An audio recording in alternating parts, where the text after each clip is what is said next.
जैन साथियों, भारतीय इतिहास में किसान आंदोलन की बड़ी परंपरा रही है। बंगाल में किसानों द्वारा किए गए केवट विद्रोह से लेकर मुगलिया सल्तनत के विरुद्ध सिखों, जाटों और सतनामी किसानों के विद्रोह ने भारतीय जनमानस पर अपनी अमिट छाप छोड़ी है। खेती की जमीन पर टैक्स लगाने की अंग्रेजों की नीतियों के विरुद्ध बिरसा मुंडा, सिद्धू कानू, बाबा रामचंद्र देव और महात्मा गांधी तथा पटेल की अगुवाई में किसानों ने अपने हक की लंबी लड़ाइयां लड़ी हैं। 1960-70 के दशक में भारत के कुछ क्षेत्रों में आई कृषि क्रांति ने कृषि उत्पादन तो बढ़ाया, पर किसानों को आने वाले दशकों में बाजार की शक्तियों का मोहताज बना दिया।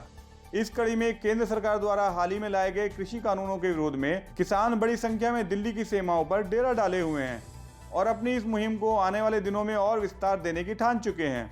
देश के किसान एमएसपी यानी न्यूनतम समर्थन मूल्य, परंपरागत मंडियों के अस्तित्व के पक्ष में और कॉन्ट्रैक्ट फार्मिंग यानी ठेके के आधार पर खेती के विरुद्ध मजबूती के साथ प्रदर्शन करने में अब तक सफल रहे हैं। किसानों की इस लामबंदी को किसानों के अलावा भी तथा देश से बाहर भी बहुत से नागरिक समूहों द्वारा मिल रहे समर्थन को एक असाधारण घटनाक्रम माना जा रहा है। इस किसान आंदोलन की एक और विशेषता ये भी है कि ये अभी तक राजनीतिक दलों को अपने मंच से बाहर रखने में भी सफल रहा है। इसका एक बड़ा कारण स्वामीनाथन आयोग के सुझावों को लेकर उनका दोहरा चरित्र है।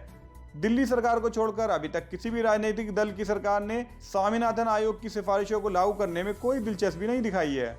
किसानों को लग रहा है कि अगर मंडियां समाप्त हो गई तो एमएसपी खत्म हो जाएगी और फिर बड़ी कंपनियां किसानों का दमन करेंगी, क्योंकि किसानों को कम दाम पर भी अपनी फसल बेचने पर मजबूर होना पड़ेगा। साथ ही उन्हें यह भी डर है कि अगर बड़ी कंपनियों को कॉन्ट्रैक्ट फार्मिंग करने की परमिशन मिलेगी तो किसान सिर्फ एक मजदूर बनकर रह जाएगा। जैसे कि छोटे छोटे कारोबारों को समाप्त करके छोटे कारोबारियों और कारीगरों को बड़ी कंपनियों में नौकरी करने के लिए मजबूर किया गया है। केंद्र की मोदी सरकार एमएसपी और मंडियों की व्यवस्था समाप्त करने के साथ साथ पीडीएस यानी पब्लिक डिस्ट्रीब्यूशन सिस्टम के जरिए गरीबों को अनाज पहुंचाने की व्यवस्था को समाप्त करके लाभार्थियों को सीधे उनके खाते में पैसा भेजना चाहती है। माना जा रहा है कि ऐसा करने से न सिर्फ कृषि और किसान बल्कि पीडीएस से फायदा उठा रहे करोड़ों गरीब भी सीधे तौर पर भारतीय कॉर्पोरेट या फिर बाजार के हवाले हो जाएंगे। इसलिए अगर देखा जाए तो इस आंदोलन का मकसद सिर्फ किसानों की चिंताओं तक सीमित नहीं रह जाता है, बल्कि सरकार द्वारा प्रायोजित कृषि सुधार अधिनियम अगर लागू हो गए तो भारतीय समाज के वंचित यानी पसमानदा वर्ग की दुश्वारियां और बढ़ेंगी और ग्रामीण भारत सुलगता नजर आएगा। इससे साफ नजर आ रहा है कि दिल्ली में किसानों की घेराबंदी की चिंताएं वर्गीय सीमाओं को लांघते हुए संविधान में बताए गए कल्याणकारी राज्य की मान्यताओं को बचाए रखने की ओर हमारा ध्यान खींच रही है। और यही वजह है कि आंदोलन कर रहे किसान देश से प्यार करने वाले हर देशवासी से सड़क पर साथ आने की उम्मीद सामने रख रहे हैं। साथ ही हमें जरूर बताइए कि क्या आप किसान कानूनों के पक्ष में हैं या विरोध में, और आपकी इस राय की क्या वजह है। मैं जानता हूं कि इस वीडियो को देखने के बाद आपके दिमाग में बहुत से सवाल गूंज रहे हैं।